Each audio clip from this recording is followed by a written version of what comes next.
Slide number 4, the foundation understanding risk. Imagine you have saved money for years to buy a new motorcycle. You are very proud of it, but every night you worry about it being stolen or damaged in an accident.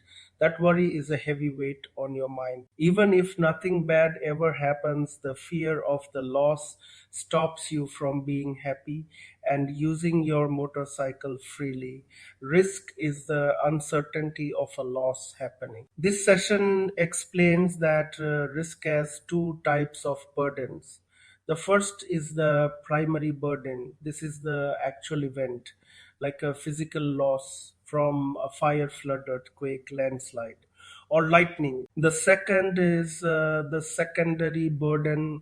This is the anxiety and mental stress we feel. It also includes idle reserves, which is money people keep locked in a bank account just in case something goes wrong instead of using it to improve their business or life. We manage these risks using four risk management techniques.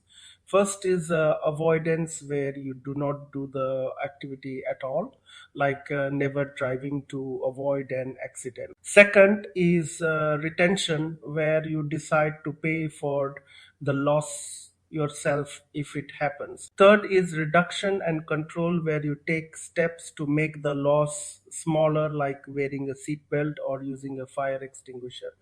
Finally, there is transfer. This is insurance. You pay a small premium, and the insurance company takes the big risk from you. Insurance is the primary mechanism our society uses for risk transfer. To summarize, risk is a burden on our money and our peace of mind.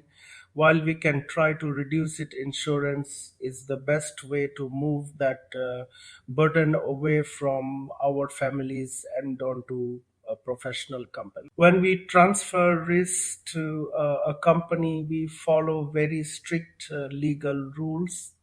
Let us look at the first three pillars of these rules.